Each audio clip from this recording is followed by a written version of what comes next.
Perkenalkan, saya Rita Rosana Elviana Lida, NIM 20030301005, kelas C semester 2 jurusan Sosiologi. Saya akan mempresentasikan review buku ke-7 mata kuliah teori sosiologi klasik dengan judul bacaan dari Emil Durkheim oleh Kenneth Thompson. Durkheim menulis banyak hal tentang bagaimana hal-hal yang harus dipelajari dalam sosiologi. Ia tidak pernah menawarkan definisi komprehensif tentang subjek yang sepadan dengan modelnya dan praktik disiplin itu.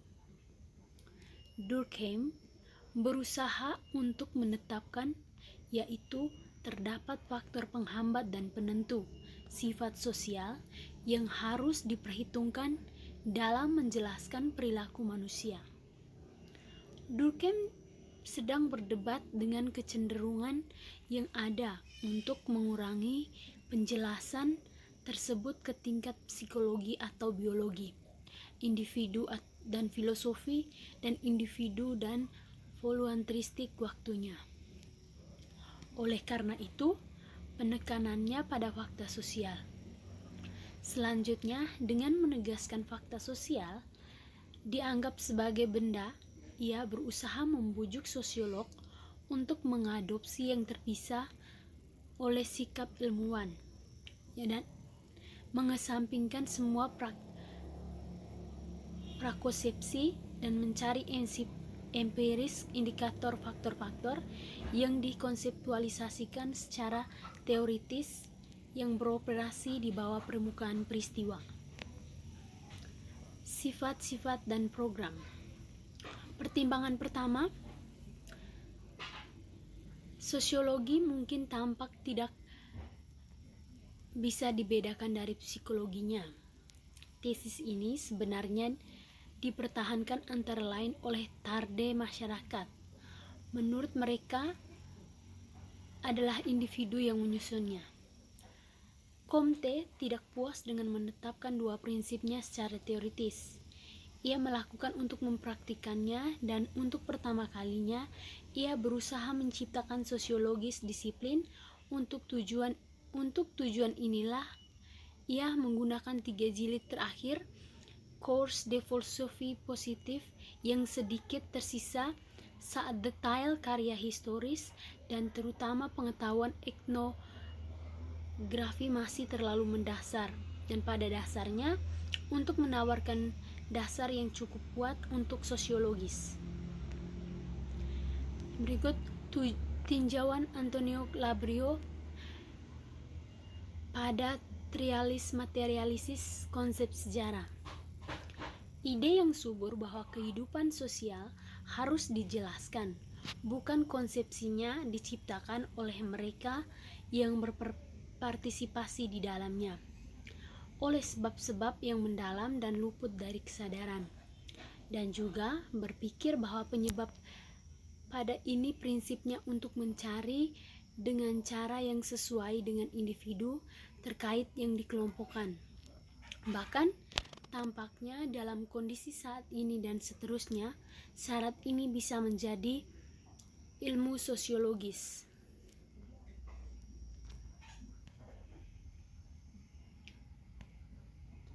Dari sudut pandang lain, dari apa substrat ini dapat disusun jika bukan anggota masyarakat, karena mereka yang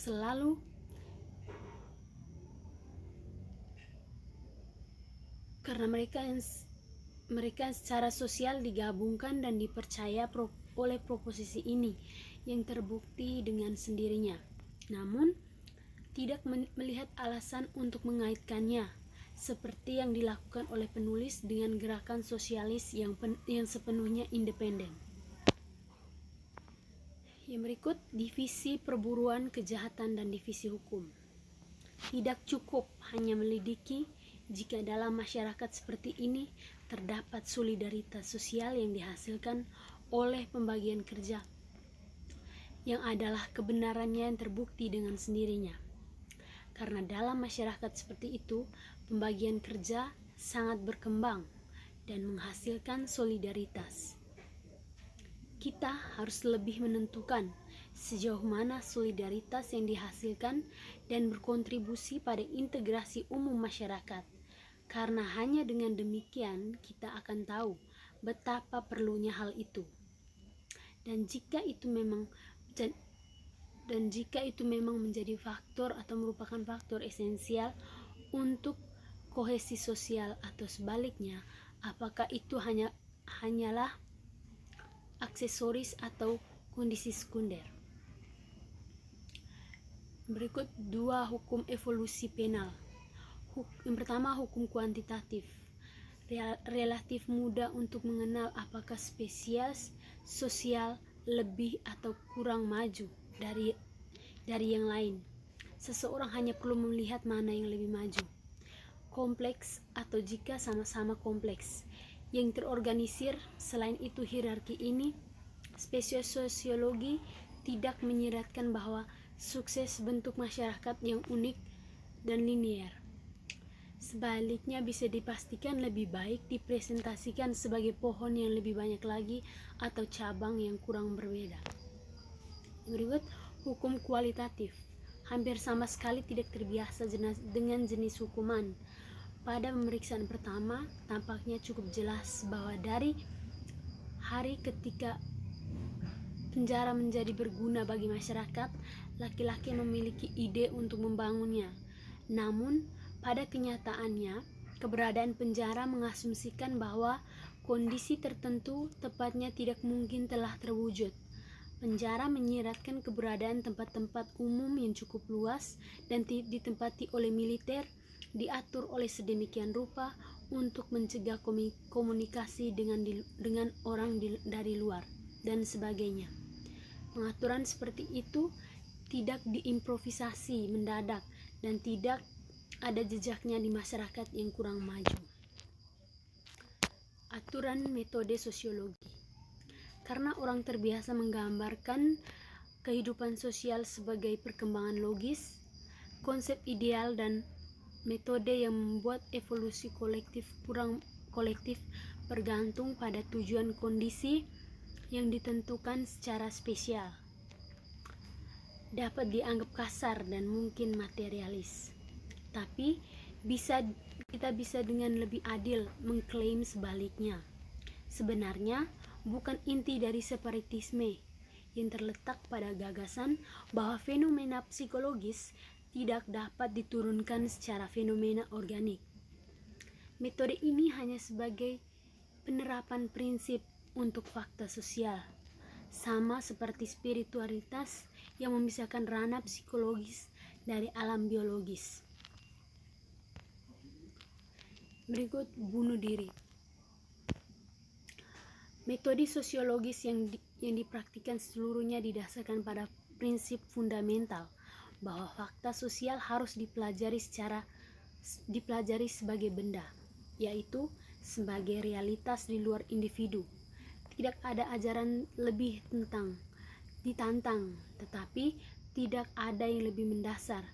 Untuk sosiologi, mungkin itu harus terlebih dahulu memiliki sebuah objek, dan yang eksklusif untuk sosiologi itu diambil kesadaran akan realitas yang bukan milik ilmu lain.